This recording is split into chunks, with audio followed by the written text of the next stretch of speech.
Sa agriculture office po. Nagmamonitor po sa CLA.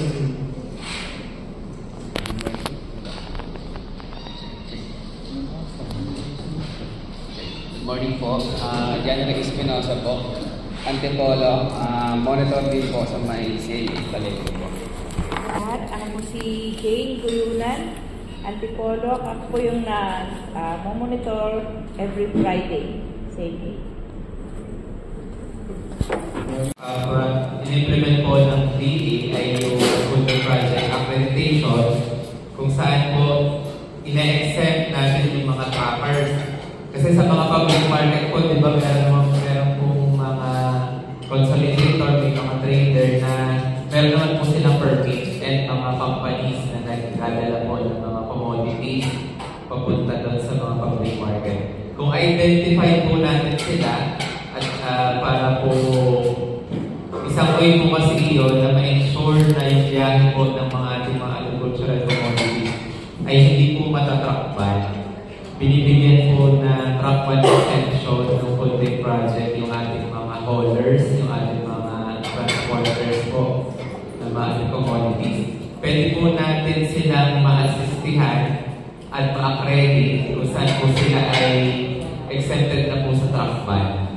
So, makipag-coordinate po kayo din na Ms. Ellen kung sino po yung mga identified nyo na mga private or yung mga holders po natin.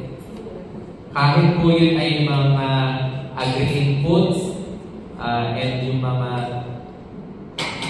food and non-food, kahit po biologics, kung sila po ay may sasakyan na natatrackman, pwede po natin silang ma-exempt. As long as meron po sila mga business permit.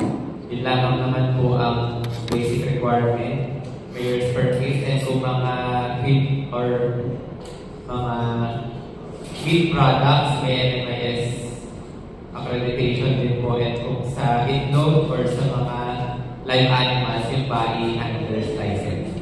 Ay kung meron po silang mga ganong permit, pwede po silang accredit for the food trade. Siguro po ipa-present natin mamaya na yung paakyaw ng or yung orientation para ma-idea sila sa yung mga commodities. I-present natin natin food trade para may idea po ang ating mga kapartners sa public market. For sure kasi, di ba po, meron namang may mga trappers po ba doon na naglalala po. Yahero at po na legitimate na meron silang mga permit. Kung identify po natin sila, pwede po natin silang ma-assistihan. Siyempre po pag may mabilis na transportation po ng commodities, in-expect po natin hindi mahahamper or mapuputol yung supply doon sa public market. Hindi po sasobra yung kumbaga wala po magiging undersupply. Kung wala pong undersupply na sa public market, hindi po masyadong mag-aagawan. Kumbaga, hindi tataas ang presyo ng bilihin. Yun po yung isa sa goal ng Food Project. So, ipa-present na lang po natin mamaya after po siguro ng break po natin para po mabigyan tayo ng idea yung process ni Food Accreditation.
Sisigaw.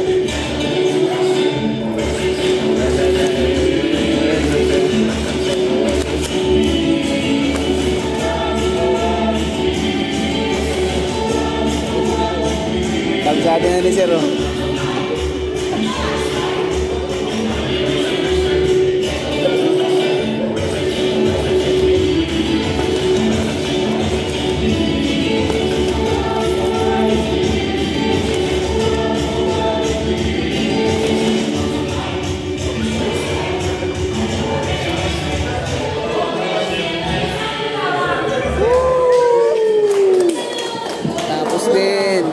Galing mo, Sir, ah.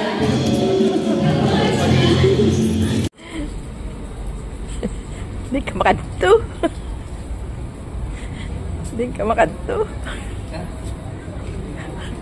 Makaon ka. Makaon ka na naman. Uy. Magtutuloy tayo sa ano, kung ano magdala na. Itutur kita. Look, my garden. 400 doors. Tara. Hindi, balik na din. Hindi na ako na. Hindi tayo. Ito lang. May gate. Sa may gate lang tayo. Maraming department yung sana ako. Bawat building, ibang department yung talaga. Yan, pwedeng mga smoothie talaga. Mag-umpisa na. Wala pa yun, mamaya pa yun. Meron dito sa lamin.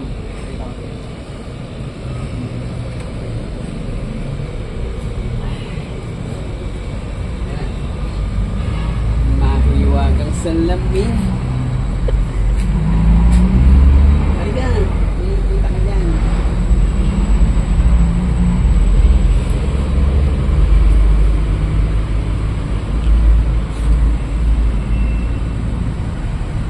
Ano yan? Buhay na ba to? Buhay na ba to yan? Tara. Tara magawa ng duyan dyan o siso. Duyan dyan o. Makikita. Sari ka. Balik na. Balik lang ito.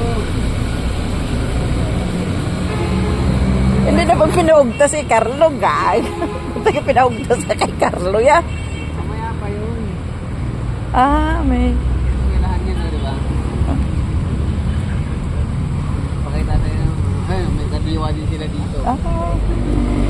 May kadiwa.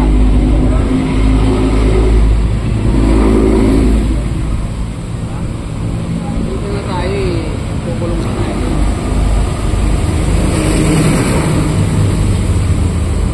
DPWH, baka naman, balato.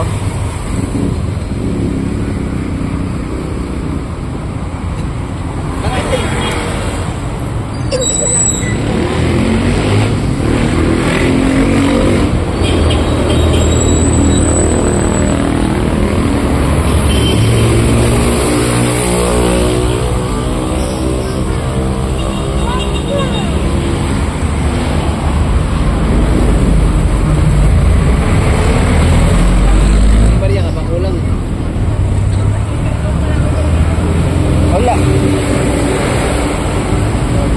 Ano sa bag? 8, 9,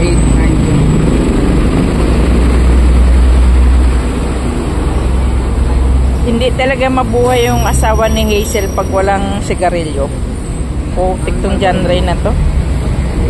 Kaya sa sunod, Hazel, pagka umalis yung asawa mo, padalhan mo ng pera. Yung barya ko sa bulsa na uubos na lahat. Yan o. Tingnan mo yung asawa mo, hindi talaga mabubuhay na walang sigarilyo. Ang layo-layo pa ng pinagbilihan ng sigarilyo ah. Lumabas pa talaga yan sa meeting para lang sa sigarilyo. Pasok na sa loob.